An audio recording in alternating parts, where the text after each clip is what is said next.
All right, guys, what's going on? Figure I'll hop on here real quick. I got some. I got something to share with you guys.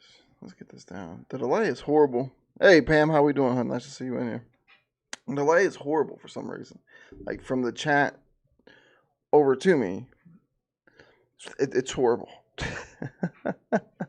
So I got the phone over here to kind of pick up the chat before OBS will pick it up. I mean, it's a good 15, 20 second delay or so. I feel like. Oh, let's see. We got our man. I got to turn this audio down. I'm blowing your guys' ears out, brother. All right, there we go. Red light. Um. Oh, we got 3 people in here. I might just dive into it. Like the link above is probably the best way to help this project kind of go. Um. I have an idea of approaching this Mothman project like I've never seen before.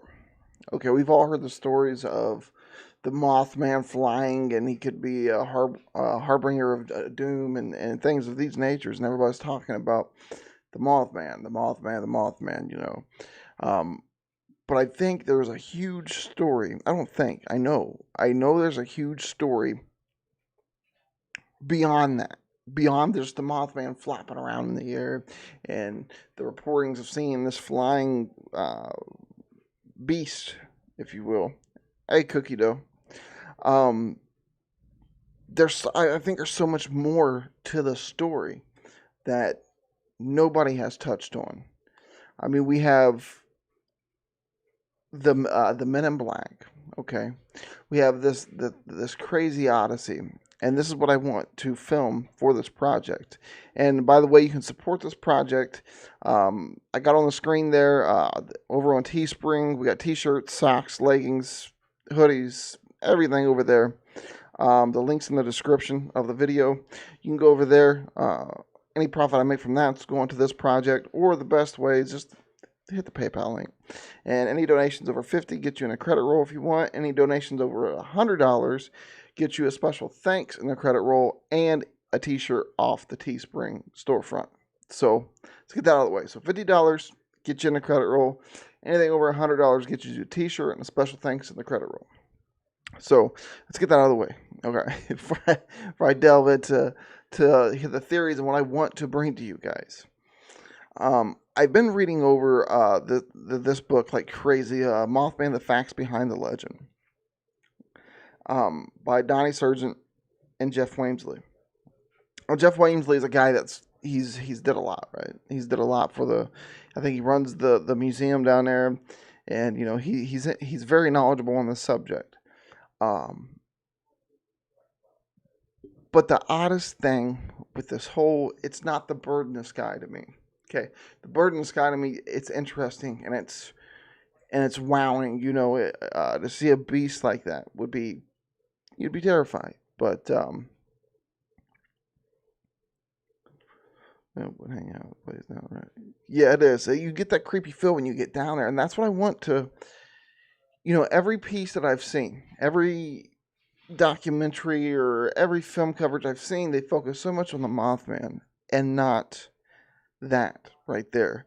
That creepy feel that's in Point Pleasant. The history that was in Point Pleasant. Hey, there's my sister. And that's what I want this project to focus on, okay? As soon as we get the funding, we'll get with Tyler, we'll get the dates to go down to Point Pleasant and knock this thing out. But what I want to bring to you guys wholeheartedly is not so much focusing on the Mothman, which, I mean, it's great. He's going to be tied in for sure. I mean, you can't do a story about Point Pleasant without that, okay? But there was so many different things going on at that time that nobody has really addressed or has done a piece on.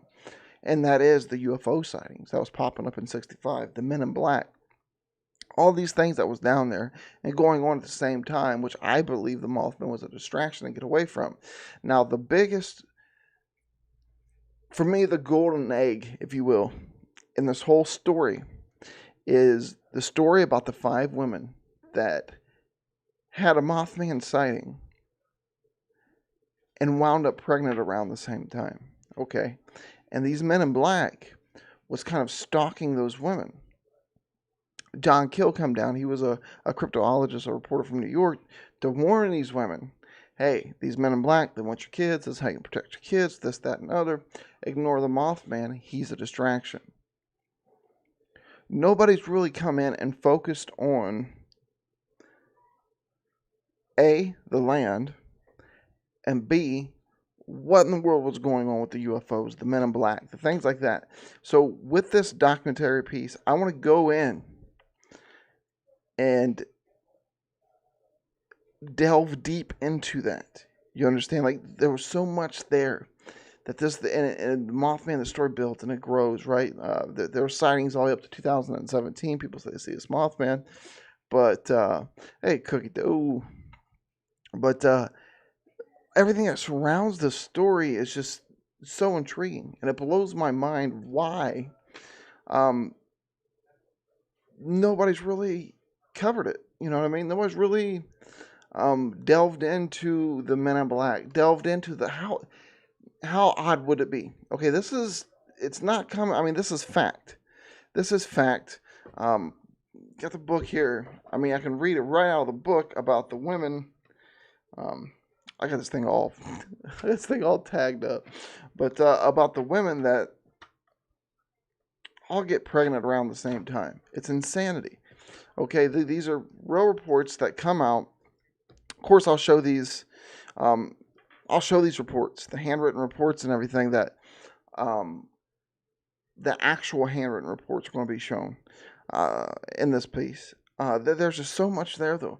The land itself, the bloodshed, the Native Americans, the battles that was down there, all these negative things charging up this land, the energy just charging up this land, and then in little bitty Point Pleasant, they start storing all this TNT to drop this nuke.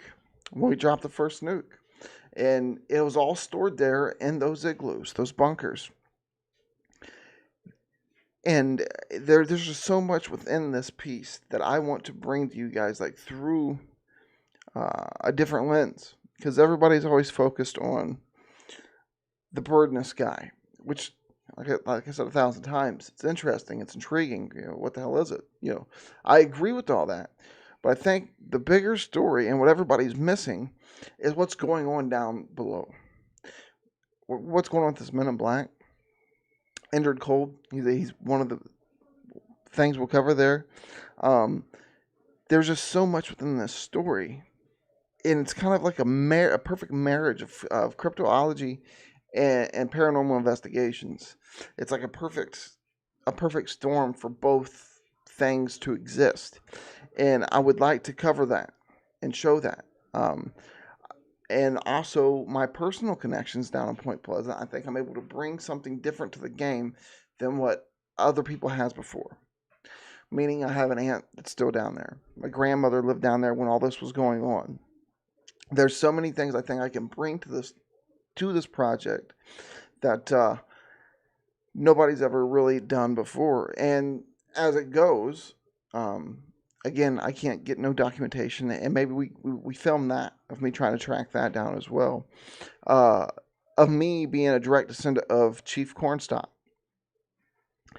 Maybe we film that and go down there through that. But I want to go and I want to investigate that part of it. Okay, I want to investigate what is going on with this Point Pleasant. Why is Point Pleasant seem to be the center of a lot of these paranormal happenings? Okay, the Native Americans believed it to be cursed way before, they said Chief Cornstalk cursed it. They proved that was BS. Hey, Gaff, how we doing? They proved that was BS, right? They proved that BS, I think, in 2006. However, the Native Americans did believe that Point Pleasant was cursed because the meeting of two rivers, two energy sources meeting at that point. So they didn't want to have nothing to do with Point Pleasant. Yet Chief Cornstalk settled down there. Okay, and for the people that don't know how that played out, a very, very bloody war. Chief Cornstalk went to meet. I'm going to butcher the name right now because it's not in my head. General Lewis. Sorry, he must have been General Lewis. It was supposed to be a kind of like a treaty, a peace meeting. They captured him and shot and killed him and both of his boys. And then after that, once Chief Cornstalk had fallen, it's pretty easy for them to push out the Native Americans that way. But again, does that play onto the curse that the Native Americans believed? Because Chief Cornstalk split off. The Shawnee Indians did not want to settle there. He split off with the Cornstalk tribe. He's a Shawnee, he just split off and went. Said, I'm going to do it anyways. And that's how it turned out for him. Okay. And then later on, we decided to store all of our TNT that we're about to put into a nuke at Point Pleasant. This little bitty town, right on the edge of the Ohio River, where two rivers meet, supposedly be cursed, Native Americans have nothing to do with it. And then you fast forward into the 60s and we got UFOs. We got Men in Black. And then we got the Mothman. There's so much there that I think is so intriguing. And I want to bring, with this piece, I want the viewer to feel like they're there. I want the viewer to feel like they can just smell the smells and just be in that moment. Because when you're down there, it's easy for me to say right here, right now, talking about the Mothman, and you guys be like, don't believe in it. It's BS. That's easy. That is absolutely easy until you get down there. Once you're down there and you feel Point Pleasant, there's just something there. I've been out in those woods plenty of times, hunting those woods, running around as a kid, plenty of times, and you feel almost like the woods are watching you. It's almost like a weird feeling down there. Hey, there's my fellow West Virginian. I'm coming down there to you soon, Miss Stephanie. So hopefully, if you're following me on Twitter, shoot me a message because I want to meet up with you when we come down. But this has turned into, I wanted to do podcasts to bring light to the Mothman and do that. But thank you, Jet Watch. But after reading this book, The Mothman, The Facts Behind the Legend, and getting to hear these stories that are so fascinating beyond the Mothman, okay? The Mothman, yes, because she's right there. Stephanie's down right where I'm talking about. It's so what I want to do with this piece, like I say, is I want to put the viewer in Point Pleasant with me. And I think Tyler and I would be able to bring this project a different life. We'd like to figure out where these children are and whatever came of them. Like I said, I got an aunt down there. She lived right down there through all this time. She's still living there today. I don't know if I can get her on camera, but we can get some audio, maybe try to get her on camera, blur her out if she wants. But this project, again, links are in the description. If you want the apparel's over there. And if you want to support the project, the best way to go directly to me is through that PayPal link. It's pinned on the top of the chat, also in the description below. But Teespring, we got shirts, hoodies, leggings, the whole nine. And all the proceeds I get from that is going to go towards this project.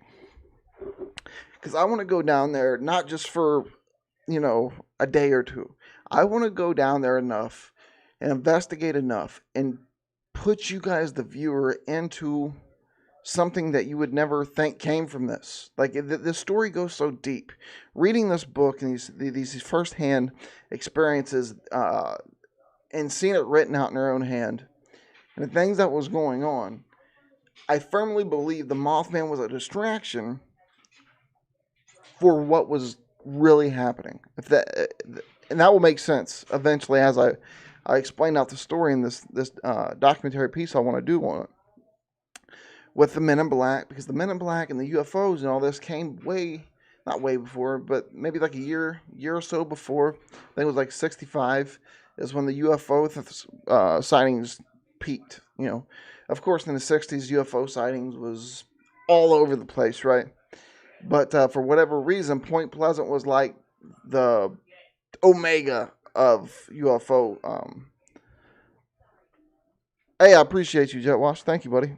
Um, but there's so much in the story. It's so hard. So what I intended to do was cover the Mothman in my uh, cryptid show, my cryptid show every Fridays. I was going to cover Mothman for a couple times, but delving into it, there's no way I can just do that a couple times because there's so much there. Like there's no way I can just dive into it and cover it just doing this. Talking to you guys sitting here is not going to do the story justice. So I want to go down and actually do a piece, a produced, nice, clean piece with a lot of information that's really behind the scenes. That's coming from this book and other studies that I've done. I heard the old hotel was haunted at Point Place. Yeah, right there, it's right across from the Mothman Museum. That's another thing that I want to do. A part of getting these funds up, obviously, the more funds we get, the better produced this project's going to be. Okay. But what I'd love to do is to stay in that hotel because that is another lore about Point Pleasant. The little hotel there is haunted. I'd love to go stay at that hotel and add that into the piece too. It's hard to explain when you get down there. Okay. It's easy for, like I say, you say like things like Sasquatch, Chupacabra, Mothman, the Goat Man, all these different things. It's easy. It's so easy to be dismissive, okay? But when you get to these locations and you're actually there and you can feel the energy that's charged in these woods, in the grounds, it completely will change your mind thought from being dismissive to like, holy shit, okay, I can see how this is going to be. This is real. And that's what I'd love to do with this piece. Make it so intimate where you guys feel like you're actually there, smelling, breathing, touching, and you're in the moment. And trying to do some paranormal studies within these igloos. And if it's true, and I am a direct descendant from Chief Cornstalk, is that going to change things? Okay, when we bust out our EDI meter and our EMFs and our REM pods and we do that some different methods and everything, is it going to change if I truly am a direct descendant from Chief Cornstalk? Is that going to charge up things? Okay, we want to, how I envision this, I still got to talk it over with Tyler, how I envision going into this project is the Mothman, everybody knows or have heard of the Mothman if you're around that area. But nobody really talks about what was going on underneath his wings. And to me, I think that's the most fascinating part about this. Hell yeah, definitely will. Send me follow me on. Okay, on Twitter. Okay, I definitely will do that. Absolutely, I appreciate you. Thank you, Stephanie. I would love that. Like I said, I want to. There's multiple reasons why I want to do this project. My family comes from Point Pleasant. Um, I've spent a lot of time in Point Pleasant, in Leon. That's where most of my family is. Leon, Point Pleasant, that area, right? Point Pleasant is just a itty bitty town. Okay, there's not really. It's West Virginia. There's not really that much work around. The Mothman is kind of like their big call to grace. You know what I mean? Like they have the Mothman Festival. It draws in a lot of money that really generates for the year, for the town. But what I want to do is go in underneath the wings. I want to go in underneath. I'm gonna see if I can follow you right now, stuff, so I don't forget because I definitely would love to stay at that hotel. I want to bring more eyes onto Point Pleasant itself. Okay, because it's not just the Mothman. There's so much there beyond this winged beast flying. Okay, there's so much there, and everybody wants to talk more about the Mothman than what was going on there. There we go. I'm already following you, Steph. Yeah.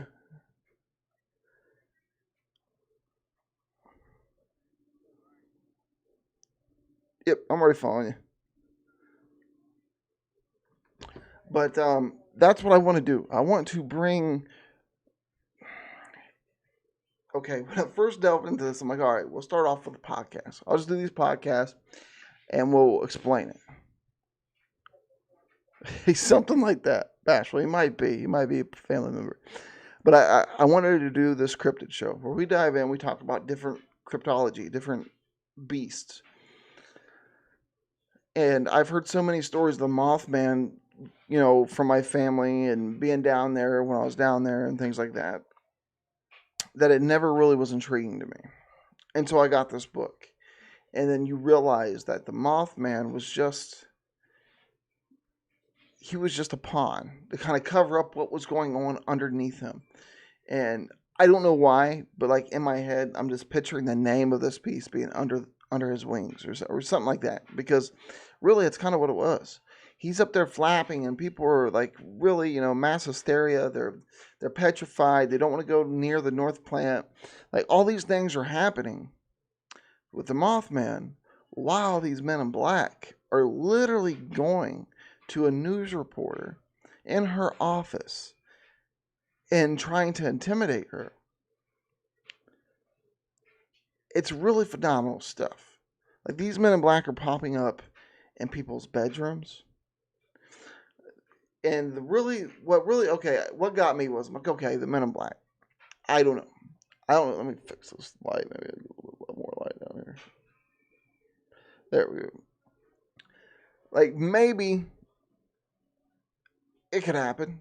I'm one of those guys like, okay, the Men in Black, man. We've all heard of stories of the Men in Black, whatever. But the story that got me was when one of these women, they were so afraid they moved in with their parents. The father goes out, this black car pulls up.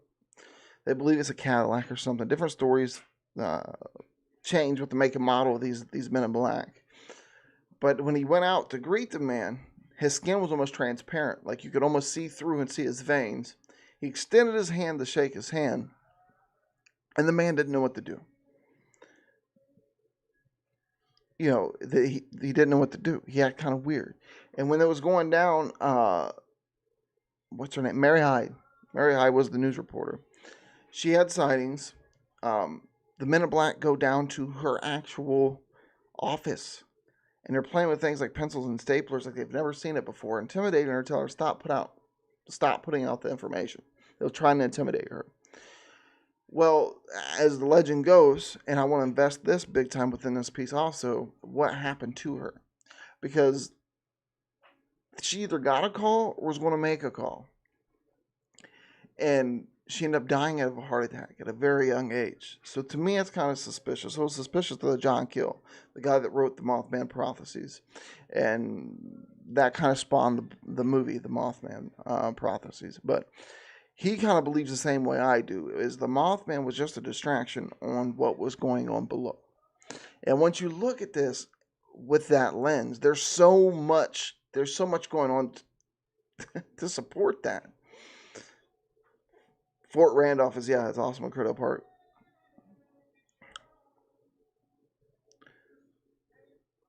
Yep, right there, Fort Randolph. That's another great place, man. Crittenden Park and everybody.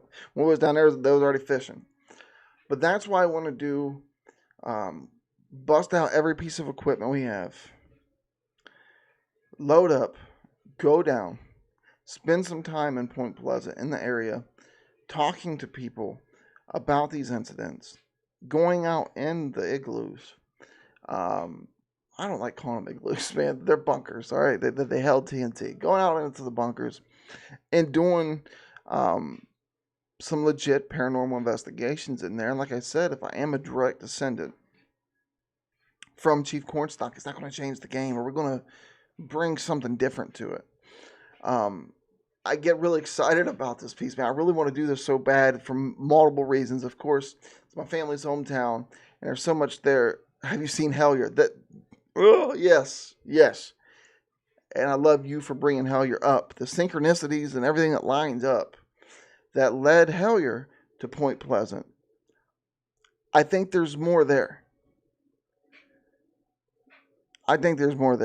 I love Hellier. I watched both seasons several times, just trying to pick up on different things and how they connect the Kentucky Goblins to the Mothman was just fascinating to me. As a film student and getting into independent film, there's a lot of things that happen in Hellier. I can tell you that is unexplainable. I mean, you can produce certain things and certain effects, right? I would recommend Hellier to everybody. All right, and just because they bring up synchronicities, and that's so phenomenal too. Just talking about this Mothman case, okay? Hellier covers a lot. Okay, Hellier is a fantastic show. It covers a lot. Big fan of Hellier, but they cover so much. There's so many crumbs, right? That I would love to go back in behind them and focus more on different subjects that they touched on, but their case led them a different way. I would love to go in and do that in the future also. But starting with this Mothman project, this is kind of how I want to approach it. If you watch Hellier, this is this is my idea of how I want to produce this Mothman piece.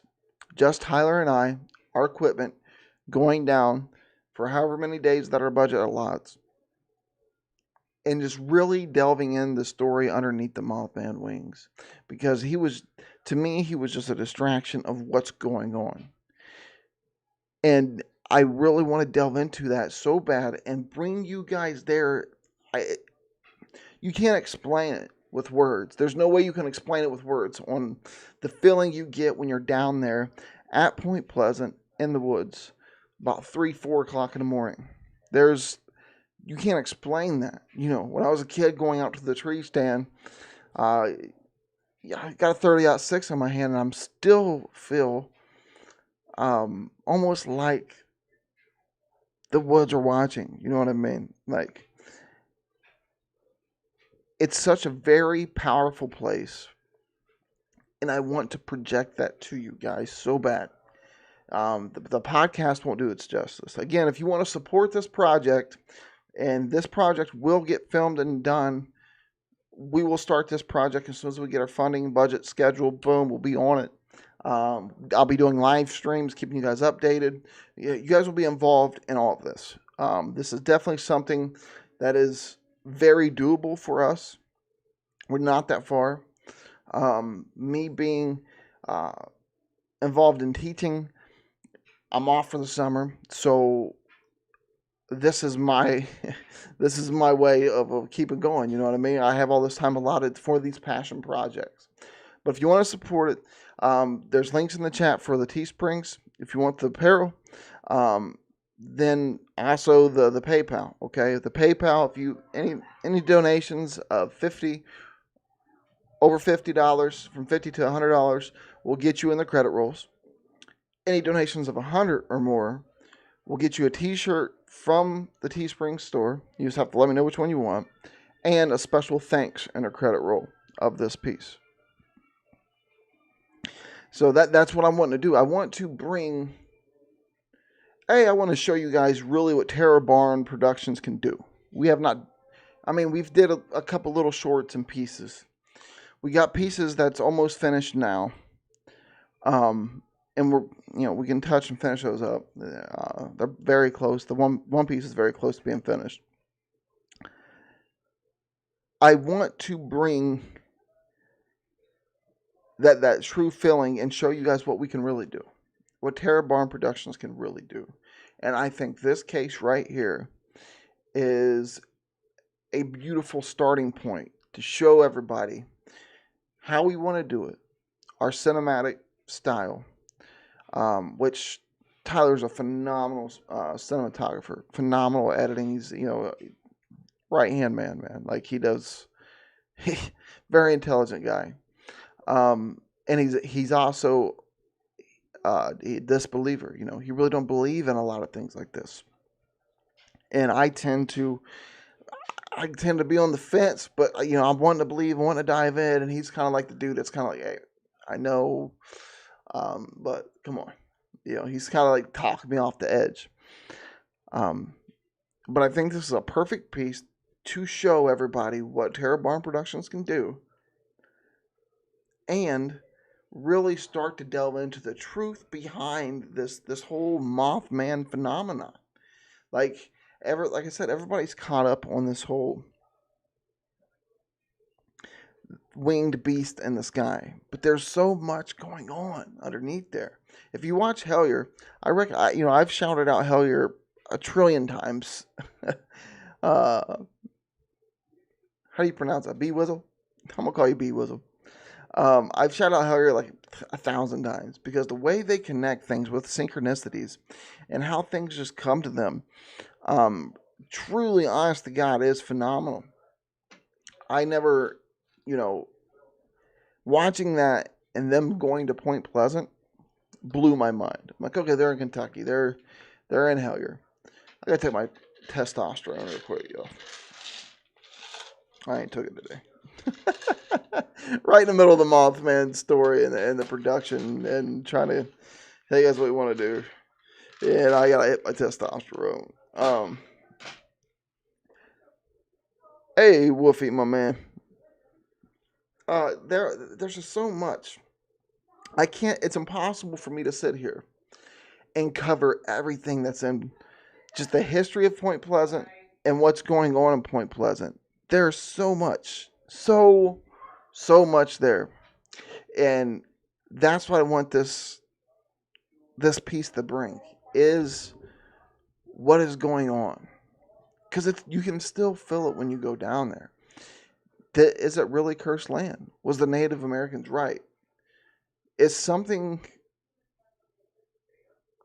coming down from the sky other than the Mothman?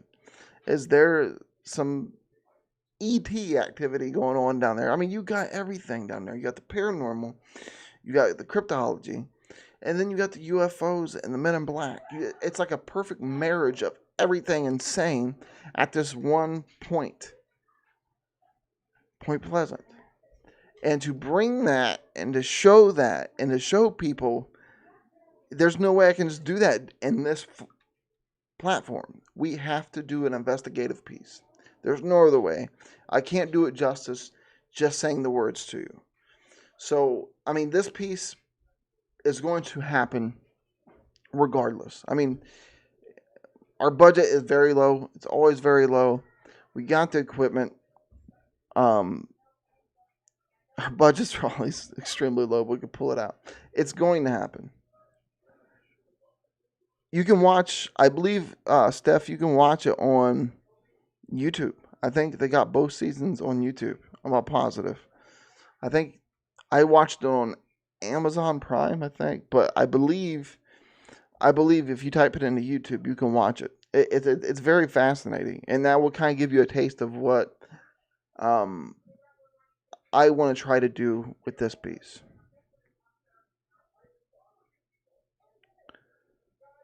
Yeah, see, that fascinates me too, Bashful. How like all these things could be happening around people in their own backyards, and nobody ever.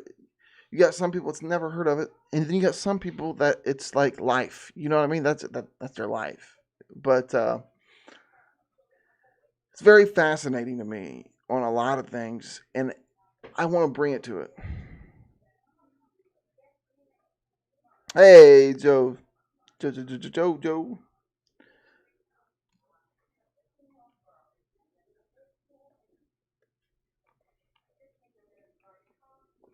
Sorry, I get that testosterone in.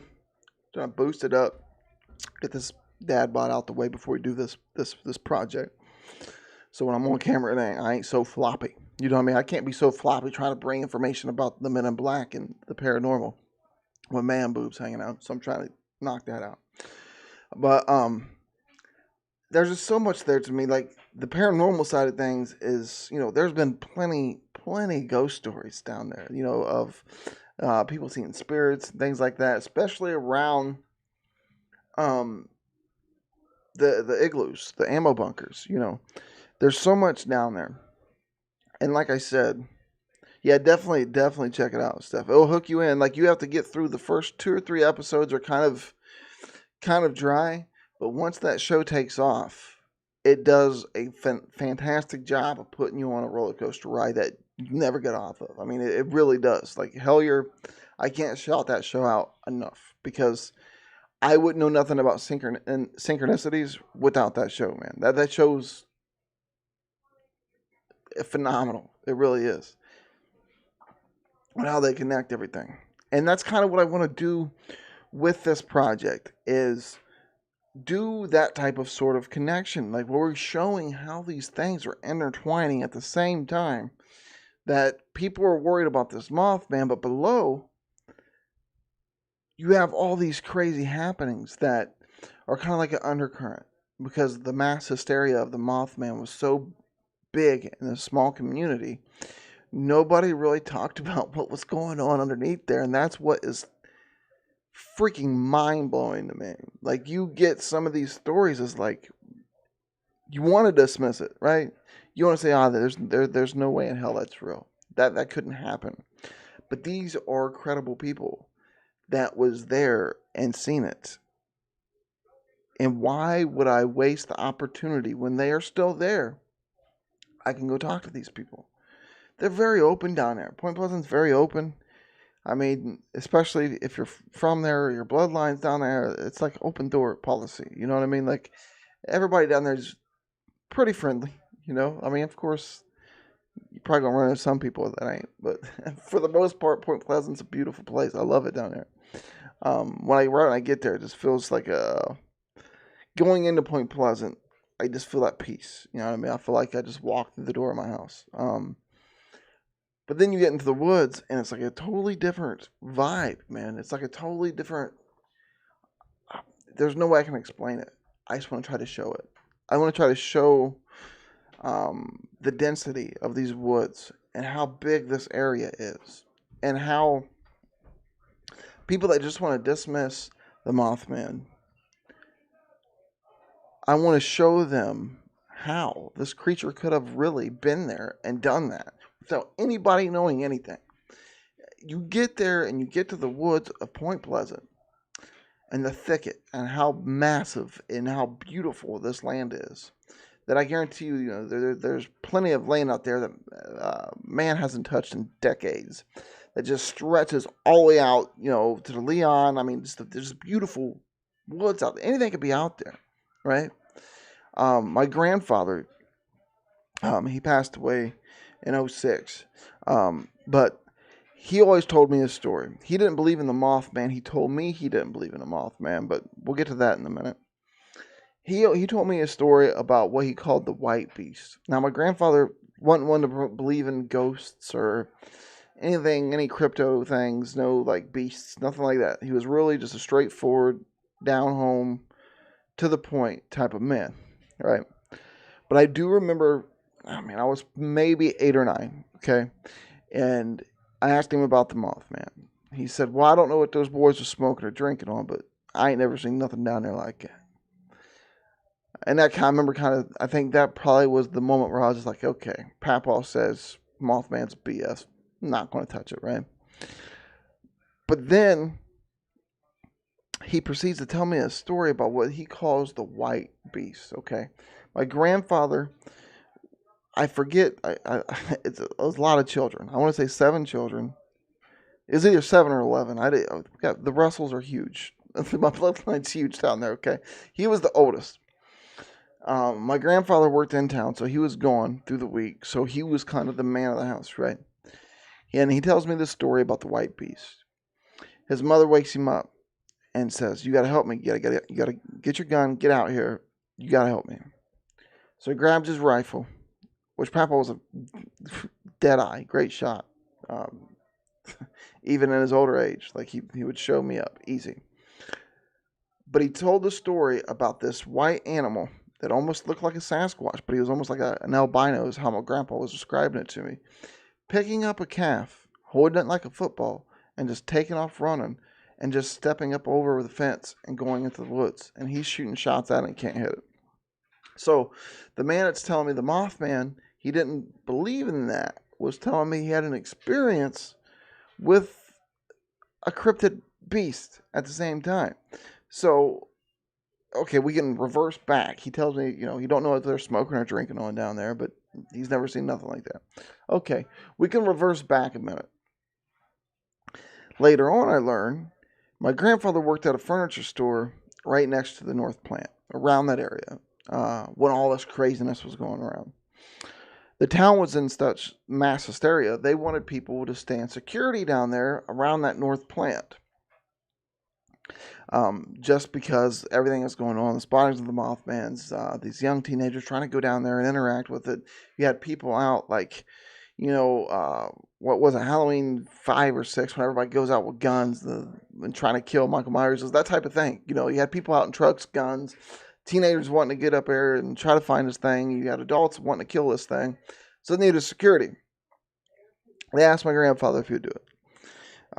Now my aunt, the way she tells the story, and my grandmother, it was like a third shift type thing. So my grandfather goes, and he goes ahead and he says, yeah, I'll do it. Okay. Now my grandfather, he's lived in these woods his whole life. So there's nothing out there that's going to spook this man. You understand? Like, go back to the White Beast story. He wasn't spooked. He was popping shots. Grandpa wasn't afraid. Okay? He wasn't afraid of it.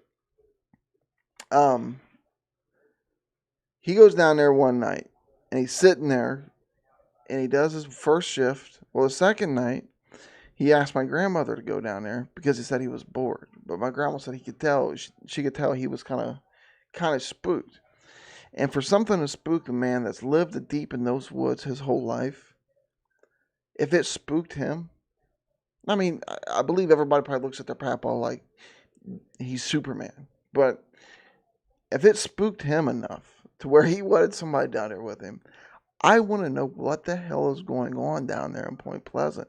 And I believe it's a beautiful piece to do and to show people, like, yes, the Mothman, these things did happen, okay? They're well documented, well accounted for. These things did happen. But what was underneath his wings was tenfold to me on what was important, if that makes sense. What happened to the little...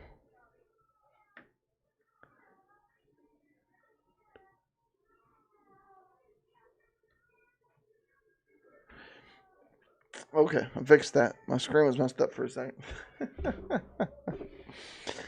But what is underneath these things is exactly cookie dough. You have everything within this case. That's why there's so much. That's why I went from wanting to do a podcast with you guys and going over these things. But once you delve into it, you got aliens. You got the paranormal is just all over this thing. Cryptology, aliens, spirits, everything is in this one area. Texas rewired in Speedo. Everything is there, though. It's like a beautiful marriage. Like, okay, if you're into the paranormal, Point Pleasant. If you're into UFOs and aliens, Point Pleasant. If you're into cryptology, Beast, Sasquatch, the Goat Man, the Mothman, Point Pleasant. Everything is there. All these things are happening with the Mothman, aliens, the paranormal. All these things are happening at this one point that Native Americans didn't even want to settle on because they believed it to be cursed. What in the hell's going on in Point Pleasant? It's still there. You can still feel it. Like, when I went up to my grandfather's, his old land, where my grandfather was buried, you go up there and you can just feel it. You feel it. As soon as you get into the woods and you're standing in that clay, you can feel it. There's something that charges that place. It's highly charged, and I want to dive in really deep on that. Drive that home with this piece. Do a good piece. And like I said, do live streams as we're doing it. Especially if we get staying at a hotel. I think that would be a great time to go live, like a live paranormal investigation while we're down there working on this Mothman case. Stay at the hotel and do like a live paranormal type ordeal in that hotel. If they'll allow us to do that, of course. But I definitely would like to bring everybody on that ride. You know what I mean? Like bring them, put you guys in Point Pleasant so you can see, feel what is going on down there. And then if we can stay in that hotel, you know, that's another big plus. We can get um, another piece out of it. You know, but I want to do a lot of live streams as we're doing this, kind of updating you guys, and have a nice, beautifully produced, documentative piece on what is going on here. Um, Now Tyler is more intrigued by the children, which that is very intriguing. I mean, absolutely. And I'm more of what's going on there. You know, what's going on in Point Pleasant, West Virginia? Like, what is causing all this? Is it really like some sort of like cursed land, or is it? I don't know. That's why I want to find out doing this piece. And I cannot do that any justice by sitting here talking to you guys through this microphone. I want to go down there, be in it, document every step of what we're doing, and creating a beautiful piece for you guys, um, and hopefully figuring out some answers. Because this Mothman thing is not just centered to Point Pleasant. It's almost like a Sasquatch or any other crypto beast. They're seen all over the place, right? But he started, like, really got notoriety, if you will, in Point Pleasant. But it was around the same time all these UFOs and stuff was there. So, I mean, what in the hell was going on in Point Pleasant? And what is still going on? Hell yeah, Steph. I appreciate the hookup. I really do. I would love to get in there and investigate that hotel. And I think that would be a great. It'd be kind of hard to do, like, we do a live stream as we're filming and doing everything. And then pop out another piece there, probably about the hotel. It all depends on our budget, and how we can do things. But that'd be badass if she'd let us to get in there and do that. I mean, that'd be awesome. Yeah, I delved into it a bit, Jet Wash, and it was very true. Like, Native Americans did not want to touch Point Pleasant at all because the meeting of two rivers. They believe the meeting of two rivers and the meeting of two different energy sources created a cursed land. And then you look at the history of Point Pleasant, it lines up. It really does. It lines up to what the Native Americans believe.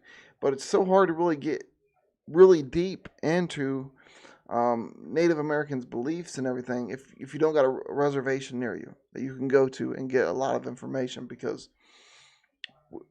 America's smashed it.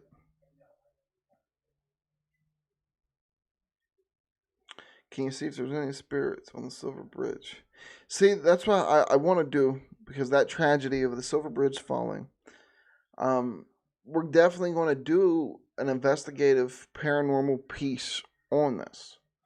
That's what I'm trying to get a budget up for us to be able to go down there for a good little chunk of time and really work on this and really try to figure out and do some interviews, do some paranormal investigations, especially if we get in that hotel. That'd be, and have the budget, get in that hotel and do that. That'd be phenomenal, because that's said to be cursed down there. Said to be not cursed. Said to be haunted. Yeah, now everything's cursed, but it's said to be haunted down there.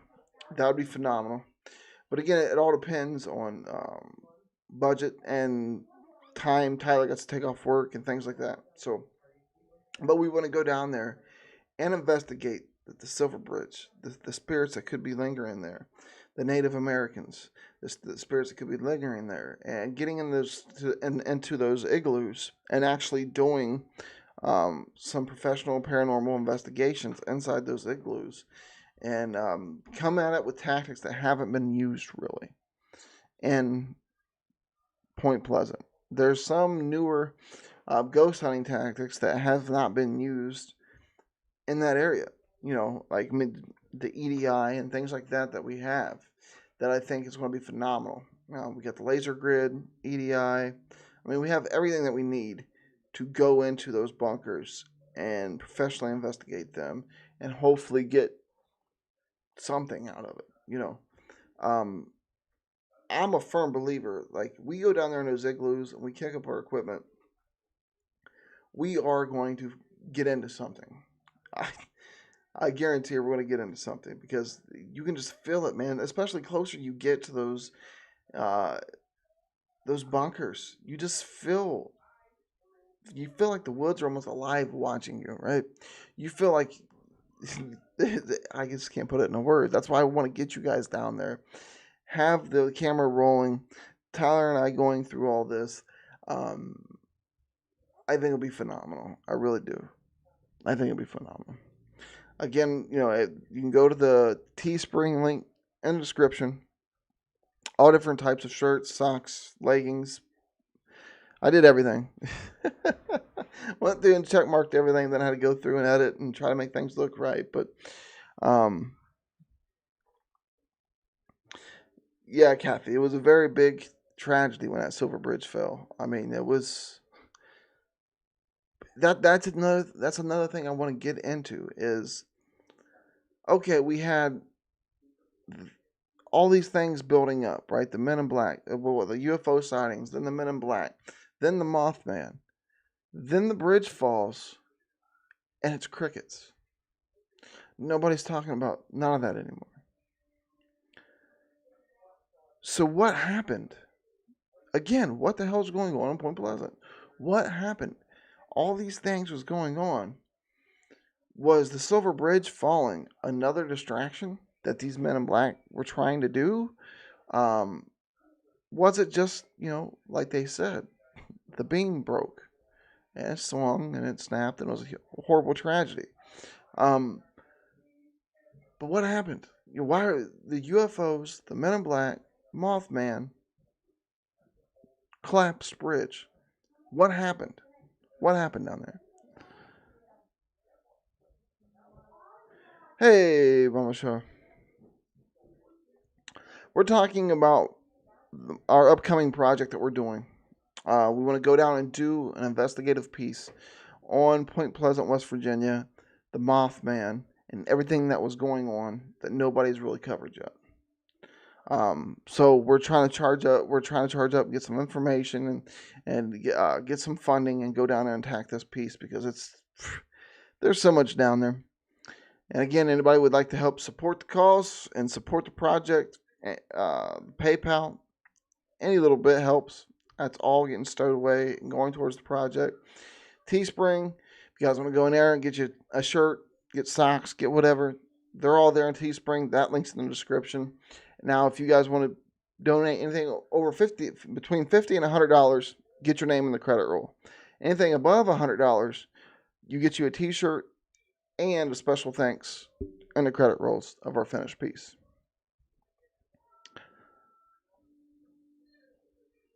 Yeah, that's what blows my mind. That's what blows my mind, Kathy. Like, there's so many unexplainable things happening in just a little bitty town. I mean, this town is not that big at all. But all these things happen there. One of the bloodiest battles between Native Americans and the settlers happened there. The Silver Bridge, the Mothman, the UFOs, the Men in Black. What is going on? What's going on down there? Sweet Crows, the Mothman. They started seeing the Mothman in '66 in Point Pleasant, West Virginia. That's who's behind me right now. One of their sketches or whatever. That's in the Mothman Museum. Which, oddly enough, I've been to Point Pleasant quadrillion times, right? I've been in the Mothman Museum twice. I went there when I drove my mother down to see my grandfather's grave.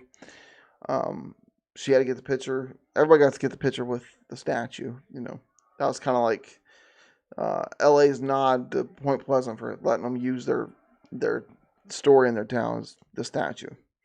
But anyways, they used. I went down there with my mother once, and then when I took my wife, I went down there.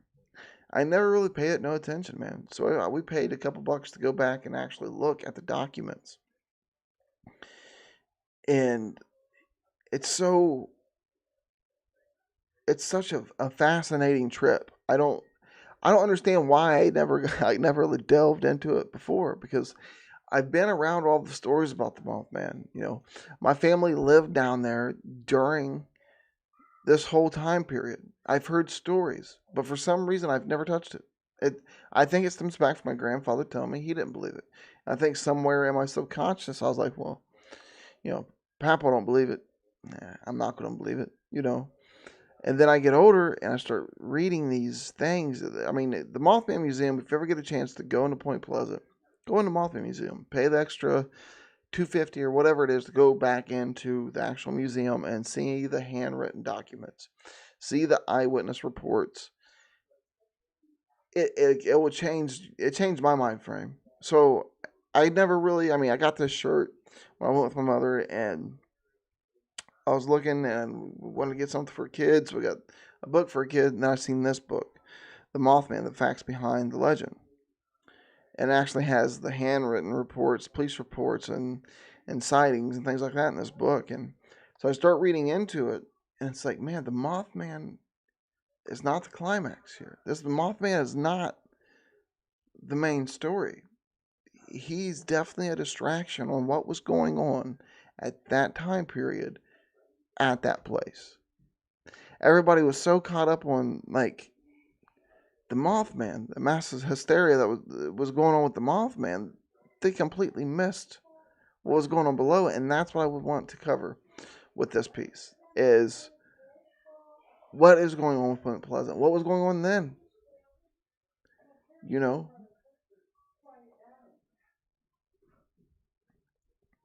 Yes, I want to go down there and really just get into it with you guys so you guys can kind of take you on this journey of exploring and explaining, hopefully, and trying to come up with my own ideologies and conclusions. Ultimately, like it just puzzles me so much. That time frame, 65 to 67, like that time frame down there was absolutely insane, and nobody really covers much of it other than the Mothman. I want to link the Mothman to it. I want to find a synchronicity. Again, Watch Hellier explains synchronicities beautifully, way better than I could ever do. But check them out. But I want to go down there and see what was going on below him. Okay? What's going on below the Mothman? What's happening? Why do we have men in black? Why do we have these women that's petrified? They all get pregnant around the same time. This is, to me, it's like a folklore story. I'm like, there's no way in hell this shit's real. And yeah, it's real. I mean, it's documented. It happened. These women seen the Mothman, and they all get pregnant within weeks of each other. These men in black stalk these women. Some of the women got so afraid they moved out of their homes to move back in with their parents to live in one bedroom to have protection from these people. While everybody was talking about the Mothman, these guys on the ground was doing some insane shit. Some insane things, some spine-chilling things that these guys was doing, right? And that's what I want to show everybody is, yeah, you're right. The Mothman is pretty damn creepy. I wouldn't want to see him in the woods. I mean, that would be petrified, right? I wouldn't want to see no Mothman in the woods. I'd be too afraid he's going to kill me. I'm not saying he's not petrifying. I'm not saying he's not scary. Only thing I'm saying is what was going on below the Mothman, that is where the story is. That's where like I think we can find out truly what the Mothman was and why he was there. Was he there? Can we debunk it? I don't know. And I can't do that on every Friday night just talking to you. The only way I can do that is for us to grab all of our equipment, load up a rental car, and shoot down there and do what we got to do. So the minimum budget I put up there, I would like to hit is like 300. That would cover us lodging and getting down there and all that. But obviously, the better the budget, the better the production. And I went over all the links. PayPal's on top. I pinned it up top there.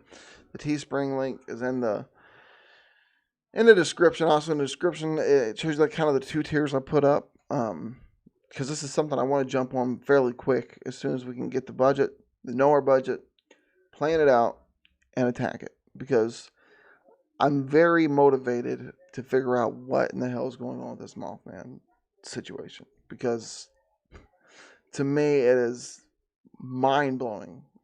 Like nobody has covered the Men in Black thing. Nobody's covered the story of these children. I want to find out. Okay, where are these children and what happened to them? Are they all like freaking geniuses? Are they like, all scientists or something? Like, what happened to these kids? Why was the Men in Black like stalking these pregnant women and wanting their babies? There's so many questions that I want to go. Oh, not my old computer desk over. There's so many questions. Let me just get back a little bit for numbers. There's so many questions that stem off that. And that's what I want to bring to you guys. That is my main goal, is to try to bring some sort of answers to you guys on what truly was the Mothman, why was he there, and what in the world was going on with Point Pleasant. I'm telling you, it's easy to be dismissive until you're down there. You get in the woods down there, it is a totally different ball game. I appreciate you, Steph. Definitely not coming down. Like, we gotta meet up. Definitely gotta meet up when we come down there. It's such a great area down there. There's so much story there. Like, if I were to cover that on every one of my cryptid shows,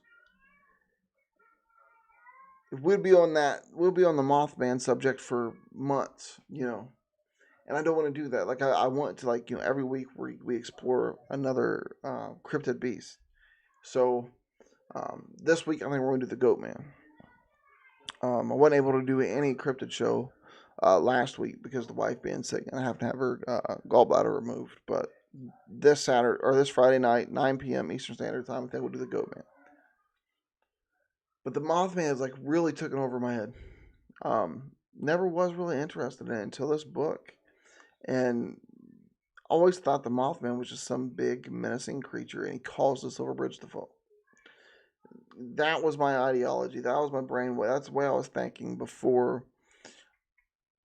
I got this book, and it kind of just like shifted everything in my brain. I'm like, holy hell, all this was going on below the Mothman.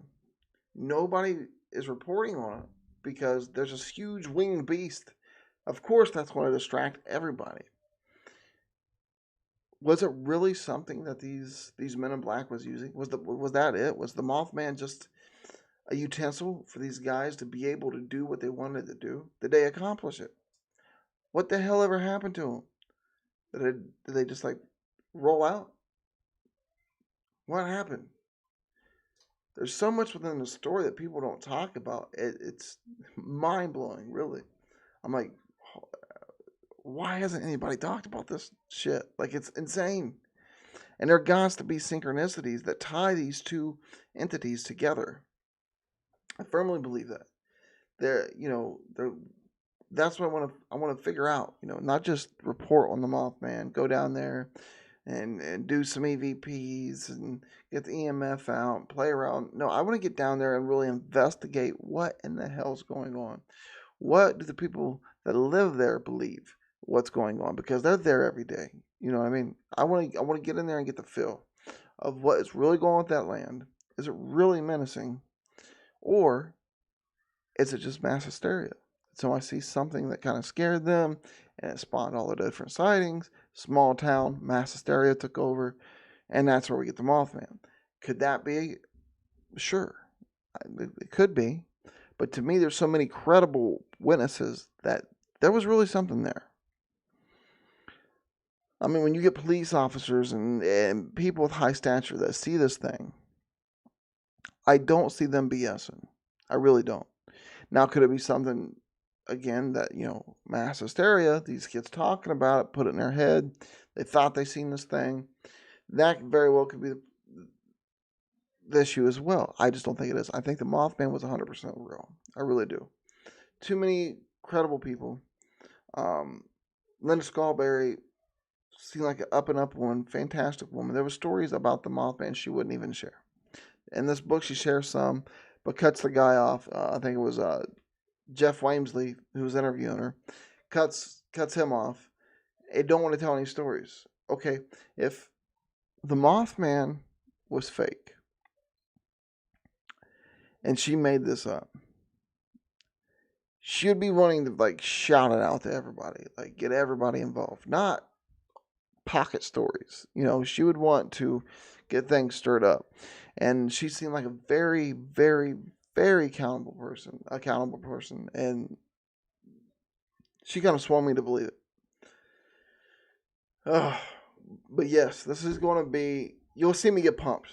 I'm not going to lie. Once I get down there, I know I'm going to get amped up because it's my blood. It's my bloodline. That's where we come from. That's my roots.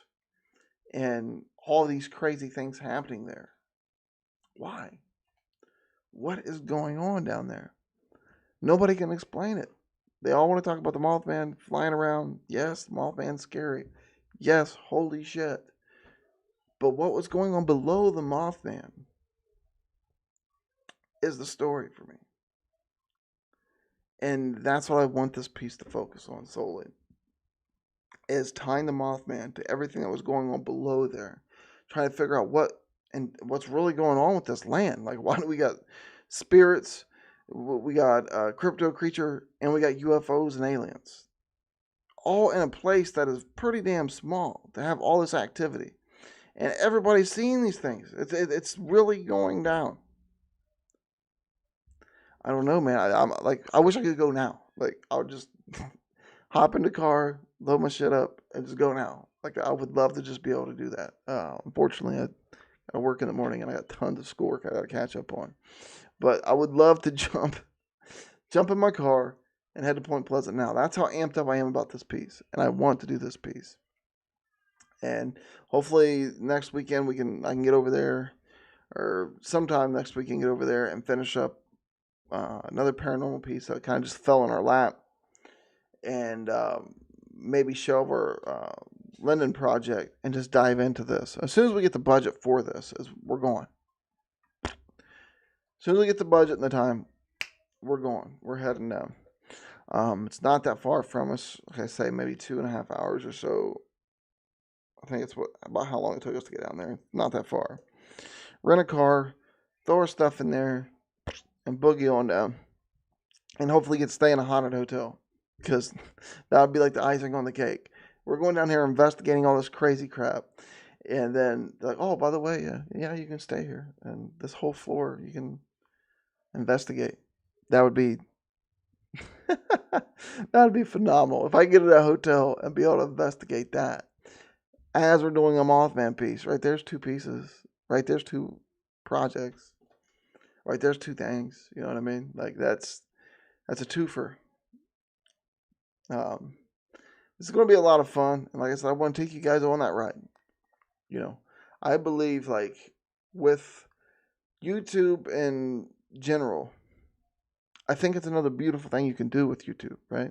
If you're an independent filmmaker, you can bring your audience with you as you're doing this piece. Oh man, we're at this shoot today. Kick on a live stream. Let your audience kind of see how your shot is kind of looking. Give them a little sneak peek. What's going on there? Take you guys on that ride. That's what I want to do. Pop up a live stream. Man, this stuff is crazy. Holy shit. But once you see the actual produced product of the film, you can be like, man, I remember I remember when these guys over by the igloo. Skeeter kicked his phone and went live, and those over there doing this, doing that. I think if more YouTubers would use this as that type of avenue,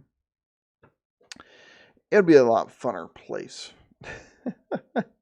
We got a pretty good place over here with the round table peeps and chilling. Nothing ever really comes over and does nothing. I mean, we hang out, we BS, and we love it. But we all know that there's psychos out of those little boundaries that do crazy things. But for me, that's what I want to use YouTube for, is take you guys on these rides with us. Like, when we're en route, going to Point Pleasant, kick the camera on, talk to you guys, share our thoughts. We'll have a camera that's recording us for the project and a phone that's recording us when we're talking to you guys.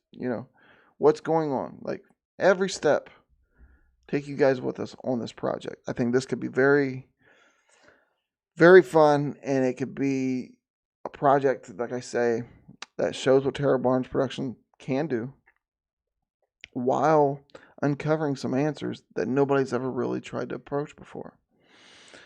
So that's the way I want to attack this thing. My sister from a different mister. Like I said, I mean, we got, when it comes to like funding and everything, we got enough equipment to do what we need to do. I'm looking over in the corner now with all my stuff there. The funding is just going to be mainly transportation, lodging, that type of thing.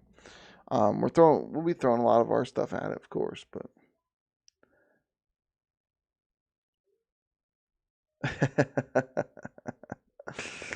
you corrupted me. Okay, I was over here doing this stuff, and you was like, "Hey, you want to come over here and we'll try to end the world?"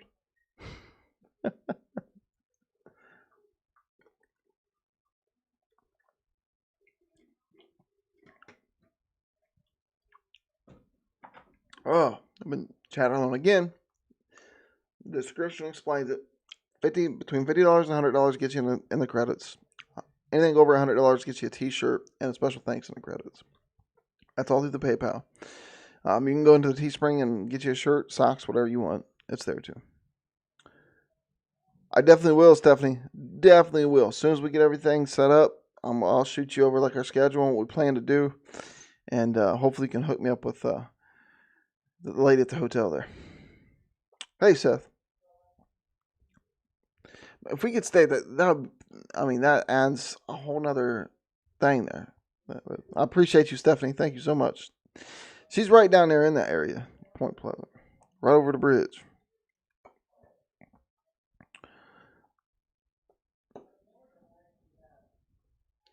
Like the woods out there.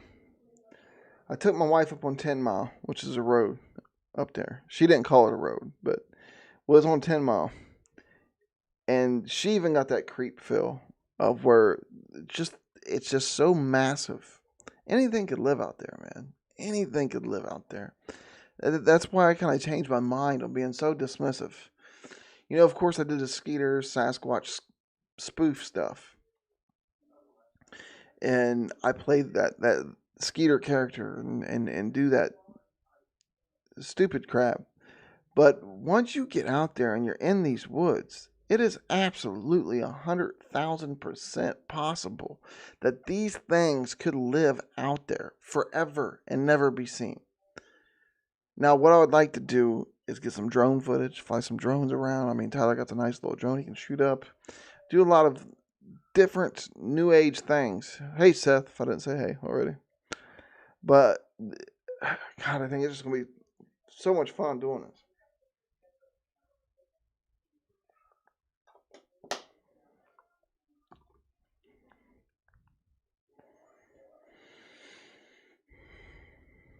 And then, I don't know.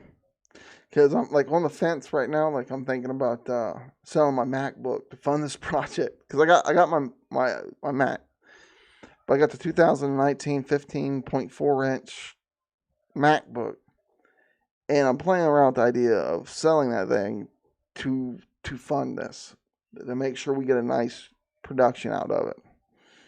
On the fence but I'm really close to just pulling that trigger, man. Because I know I can get $1,300 out of it, and that would cover everything. That would be like fucking would be good. Um, that's how much I believe in this project, man. Honest to God, it really is. So, hey, anybody wants to buy a 2019 15.4-inch MacBook, hit me up. That's how much I believe in this, man, because I think it's something that is so fascinating and it's so intertwining. Like, it covers so damn much. There was so much there. Um, the demographic is so huge because you're covering everything from, just the paranormal and the spirits. I mean, everything is there. It's a perfect marriage of everything. I've said it 1,000 times in this broadcast, but they take you guys down there and get you in the woods and see us get scared. I'm sure it's going to happen, down there around that TNT area because there is some stuff down there, man. I don't know what it is, but it's there, right? It's there. So as soon as we get the funding and we get the time allotted, we're shooting down there, and we're in this piece. I'm gonna be trying to get a hold of Tyler. Hopefully, well, I got so much schoolwork, and it's already 7:30. So I got a lot of schoolwork to tackle before I gotta go to bed and get up and go do what I gotta do and go to work. But sure, there you go, Jet Wash. I'm a firm believer. I mean, I've had so many paranormal experiences happen to me that I believe in that. Okay, and then I was just kind of a guy kind of believed in the paranormal stuff, but I really went to, the cryptology stuff, you know what I mean? Like the Bigfoots and the Mothmans and all. I never was a really big believer in any of that until I got a little bit older and I started seeing like, okay, man, these woods are so huge. Man has not been out. Like my grandfather used to own 181 acres, right? So as far as you could see, I remember just like standing there and thinking, like, it's been decades since man has touched that land. Anything could be out there. It's nothing but hills and trees, caves. Anything can be out there. And then you watch Hellier and how they tie everything in. It's beyond fascinating, man. It really is.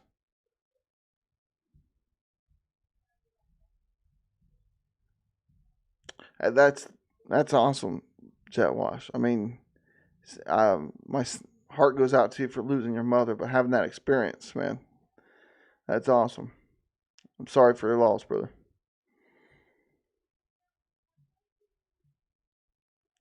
It definitely is very real. I mean, that's another thing I want to get in Point Pleasant. I think there's something that is my ideologies and the way I believe. Honestly, I think there is several different parallel universes going on at the same time. I've did a lot of different studies and different things and went down a lot of rabbit holes and read a lot of books and I'm kind of jacked up, but the way I look at it is there's infinite amount of universes and there's infinite amount of black holes and these infinite amount of universes. If whoever created that created us, it's the same thing down here. You got the Bermuda Triangle effects and places like Point Pleasant, these geographical phenomenon places, you know what I mean? Like, if he made the universe like that, he wouldn't change the mold down here. You know what I mean? I think there is multiple different things going on. And I think a lot of that, the veil is so thin in some places, some geographical phenomenon, these hot spots, like a Point Pleasant, for whatever reason, these things are so prevalent. And that's why we get a lot of this. You know what I mean? Exactly, man. Exactly, brother. Yep, I had to bury my father in '06, so definitely can have sympathy and empathy on your situation, man. And sorry, burying a parent is rough. Definitely is. So my heart goes out to you, Jet Wash, brother. And you're right, don't get easier. You just learn how to deal. You take the punch, man. You roll with the punch. But you're right. It does not get easier. But that's what I want to do, man. Like, if you guys, people like, I don't know who's in here right now. Lisa definitely. Lisa definitely has been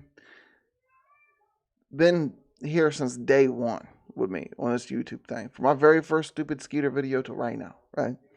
My experiences in LA, getting signed to a contract, that COVID murders, putting me in film school, all these things. Lisa's been there through that whole ride. I want, like, inside of me, not just for my family, not just for Tyler and his family, but for all my audience that has seen me go through these growth patterns, has seen me not even know how to work a camera at first, but now I'm in film school, and see me like really shoot out and start pumping, fulfill my promises, man. That's what I'm doing right now, trying to fulfill my promises of producing independent film that connects with a large demographic. You know what I mean? I hold myself accountable to that, because when the whole LA thing kicked off, told everybody, hey man, and it's true, I would have never had the courage or confidence in myself to approach those things that I had to do on the West Coast without the confidence that people provided me on this platform. I wouldn't have been able to do it. I'd still be a stand-up comic slinging jokes, like a little hack stand-up comic doing little bitty clips. That's what I'd be doing right now still. I miss that. If I want to be honest, I miss that. Like, I want to go back and do that, but again, COVID's kind of shit on that as well. Let me adjust that there.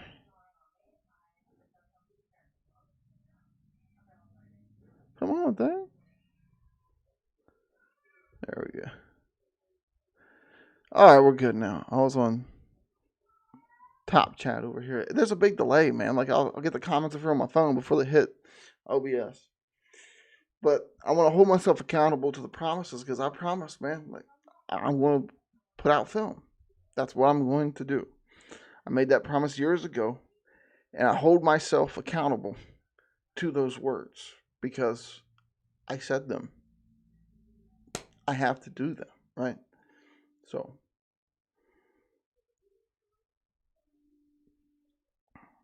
I know. I appreciate you there, Lisa. I really do. Appreciate that, Joe Washman. Because, I've been through like a lot of different roads, right? I've done a lot of different things, from stand-up comedy, professional wrestling, fucking MMA. I've been around doing different forms, and the whole time doing YouTube, doing all these things, it took me forever just to realize I love to entertain, right? Lands me on the back lot of Universal. I can say it now. Screw them. There ain't no gag order. They can, whatever. I was go through all that, sitting in Alfred Hitchcock's bungalow, just feeling that charge, man, that energy. Just Alfred damn Hitchcock's bungalow. I'm sitting in there. It's like 5 or 6 in the morning, and I'm like sitting in this the Godfather of horror, right? I'm sitting there. I had no business being there. I was a hack comic that just happened to the Twitch video. You guys see, like, it's like 40. That's the video that landed me there. If you look at my channel, it gets the most views. That's what landed it, right? But doing this, interacting with you guys, and I opened for Pauly Shore a couple times. Where the hell he had me throw that video link to backstage.com, I believe. I think that's where it all happened at. Next thing you know, I'm on a Skype call with these people at Universal. Go out there, do the Fast 9 shit. They say, hey, kid, you got it. You got the chops. We're going to go with it. Then Hobbs and Shaw comes out first, changes everything for Fast and Furious. They go for a cash grab to try grabbing every damn big star they can with a shitty storyline. Push that out, which pushed me into what I'm doing now. Okay, now I'm film school. and I fell in love with it. I fell in love with the process of developing an idea into a story, and I've fallen in love equally of being behind the camera as being in front of the camera. I can't really say which one I love more. You know what I mean?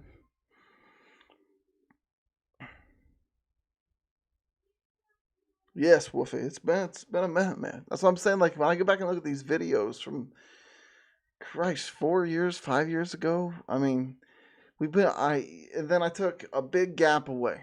I mean, I used to come online and worry about views and numbers, and it's not about that for me now. This now is more of a connection to the people that I owe. I owe. I give you my word. I owe. You know, the people that still hung around in my lowest of lows and still believing in what I can do. I'm trying to capitalize in the position I'm at in film school and take that knowledge to fulfill that promise. And uh, getting very close, man. Like I said, we're trying to build what is our cinematic style. You know, so we're playing around with a lot of different things. Our schedules are really crazy, but here in a couple of weeks, my schedule opens wide up. I mean, I got very few um, responsibilities that I gotta do. You know what I mean? So I can focus solely on entertainment. I can focus solely on getting on here and talking to you guys on this channel and being around the round table more and really pushing the film stuff, you know. And I can't wait. I'm gnawing at the bits for it. Yeah, that was way before people was paying people to give shout outs. On that, what's that thing? People can pay celebrities to give shout outs. It's way before that, man. Paulie's a cool cat. I used to talk to him quite often. I have not talked to him in a long time now. Um, the last conversation we had was about YouTube, honestly, because we was talking about how Joe Rogan has a show. I'm like, Paulie, dude, you got enough weight. Do your own show. Look it up now. He he's had a YouTube channel for a couple years now. I used to talk to him quite a bit. Like I went down there. It was he picked a few comics from the local area to come do a private screening for a docu series that he was trying to put out. I've never seen this docu series. I don't know if it got picked up or if it's still in the works or whatever. I mean, this was Christ 3 years ago now or something like that. But that's how I got to hook up with Paulie, and then we watched the first half of this docu series. He's like, "All right, guys, want to take a break? You know, you guys get your bite to eat, whatever you want to do." So everybody leaves. I'm like, "The hell with this! You know, this is my time to pick Paulie's brain." I mean, Comedy Store, his mother, like I felt that personally when his mother passed. I mean, that was anyway the Comedy Store and all that beautiful thing. But yeah, that's how it all started, man. I just hung back, started talking to him. Next thing I know, opened for him a couple nights, and then I was on a rocket for a while. You know what I mean? Like I felt like everything was like whoa, whoa. And then it slowly just started. You know, what I mean, it started losing the scales there. I mean, there for a while there was like trying to get me on a fast track to get my SAG card. I was hooked up with one of the biggest talent agencies there was, and I didn't even know it. I had no idea. I just agreed. I had no idea who I signed with. I mean, things were starting to go pretty great, and then shit switched up. Hobbs and Shaw come out first, and that was the start of the decline. I went from uh, that to creative development contract to film school, and then COVID kind of just smashed the whole Universal thing, which I believe, man, honestly, I'm the type of guy. Like, if I would have stayed on that rocket ship and I would have took off with it, right? I, w- I wouldn't appreciate it as much. You know what I mean? I wouldn't appreciate getting there as much. I'm the type of person I want to put the work in. Because I know if I put the work in and I grind, then I get there, I'm going to appreciate that tenfold. Like the rocket ship I was on, like I quite literally went from throwing mulch and doing stand-up comedy and mowing yards, to a week later I'm sitting in Alfred Hitchcock's bungalow, like completely just like not knowing what the hell was going on. Like it was an insane process, man, and it gave me a taste of that. And through that auditions, and again, it helped me with my confidence because that was my first audition ever in my life. I never auditioned for anything. I was just a stand-up comic, right? I never auditioned for nothing. And here I am sitting in the back lot of damn Universal auditioning for one of the biggest franchises there is. Like, me? Why? Like, and of course, the first, I don't know, 15 minutes, half an hour, what was it, babe, when I was all cracking up? When I was ruining the audition. And they basically told me, all right, kid, we're going to take a break. Go do what you got to do. We're going to come back and try it again. Either you got it or you don't. It's not that big of a deal. All right, cool. So I go in there, and so I remember like it was yesterday, man. It's a little bitty bathroom. I'm sitting there looking at myself in the mirror. I'm like, come on, dude. Like, this is, you got to go out there and do something. Like, you can't just, I couldn't even say Dom right. I was stuttering. Like you guys hear me now. Like, I don't know if it's because I'm like half punch drunk or something, but it might be the CTE stuff. I don't know. But I was having issues getting the dialogue out. And they wanted me to be in that Twitch character. If you watch that Twitch video, that's what they was wanting, was a conspiracy theory nutcase.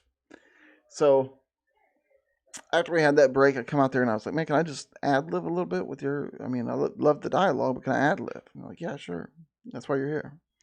Did that, boom, boom, boom, makeup. And we're going over here in a boxcar with all this stuff, and crazy experience, man. But it helped me in the fact that I got a nod from them. They liked what I was doing. And that, from that being on that big of a scale, somebody looking at you and saying, hey, I like it. You knocked it out of the park. Remember Darnell? I kept calling him Durrell, like the cigarettes. His name was Darnell. He was my handler. Saying, dude, you impressed. You impressed. You did what you had to do. You impressed. But I think that helps me with the confidence to approach different things in life now that I'm wanting to do when it comes to independent films and all that. So, and I think this piece especially is a piece that can really show what Terror Barn Productions can do. I mean, I honestly, God, believe that, man, wholeheartedly. I think with the Mothman and everything that's down there, I think it's a good start. I really do. Like, I think it, because it's a lot of stuff that Tyler and I both are passionate about. And it's kind of one of those subjects that is well known, the Mothman. And it got a lot there to dig out. So, I got a lot of things that drive me. And I'm going to fulfill those things. You know what I mean? Like, there's no way I'm not. There's nothing that's going to stop me from from fulfilling it. I'm grinding. I'm doing it. I'm going to put in the work, and it's going to happen. So again, I'm going to shout out one more time because we've been here about 2 hours now, and I got a ton of schoolwork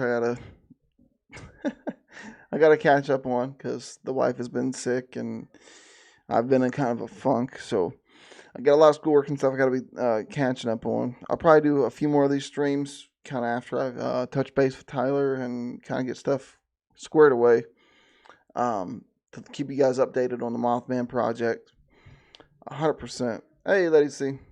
But again, if you guys want to be a part of this, anything over $50 gets you in a credit roll. Credit roll at the end of the piece. Your name will be there. The producer credit rolls. Anything over 100, you can pick a t-shirt. I'll go in there, give me your address, send it to you, and you get a special thanks in the credit roll. So, obviously, right there, the PayPal links where you can do all of that. The $50 and the $100 little tiers that I did there. Or you can just go right on Teespring if you want and just, there's everything there from t-shirts to socks. I kind of threw everything there. Even if you want like a little specialized piece, I don't know, just hit me up and we can see what we can do about that too. Get a little specialized piece, um, whatever. We can figure something out with different tiers and how things go and see kind of where the budget's at and what we can do. But that is it. That's why I want to come live this evening, talk to you guys, man, touch base, tell you where I'm at, what I'm doing. Uh, and again, this project's something that's just it's been stewing, man. It's been stewing since before that first podcast. It's been stewing in my head. I'm like, man, why have I never attacked this? Again, I would have screwed it up a year ago. I wouldn't have the proper knowledge to film things in the right way. I wouldn't know how to work things right and post the right way. I'm still learning all of that, but I do have enough knowledge to produce a good piece. And Tyler is extremely knowledgeable, man, on all aspects of film, from shooting to editing to, I mean, he definitely is. He's brilliant as well. So, I mean, both of us together, I know we can knock this out. And I have 10,000% faith that we can knock this piece out and do it justice and actually get in there and maybe figure out something nobody's ever overturned before, because the way we look at things, two totally different mindsets going in there. So I think that dynamic on film of him not really believing and me kind of like thinking everything's going to kill us, I think that dynamic is really going to play out pretty well. So love you too, sister. But thank you guys, man. And again, the links is in the description. If you want like a specialized piece or something like that, hit me up on Twitter, or I think just the comments on here or somewhere. You know what I mean? Or we'll figure it out, right? Kind of figure out a budget, where we're going to be at, and how we're going to do this thing. All the links are going to be in the description. The PayPal links at the top of the live chat. I'll keep you updated on the missus. She goes tomorrow to kind of schedule the operation and all that. So I'll definitely keep you updated. But I appreciate you guys. Thank you guys so much. And again, here in a couple weeks, man, we're going to get this thing off the ground and get it going. I firmly believe it. If I got to go down here by myself with the camera and start this thing, I want to. I definitely want to do it. There's a lot there, but I'm gonna keep babbling on about it. That's it. I'm gonna keep babbling on and going and going and going. All right, guys. Much love from me to you. Like always, it's been me talking to you. Click the links if you want to get on this crazy Mothman train. I appreciate you guys. Much love. I hope you guys have a great rest of your Sunday. We'll talk to you soon.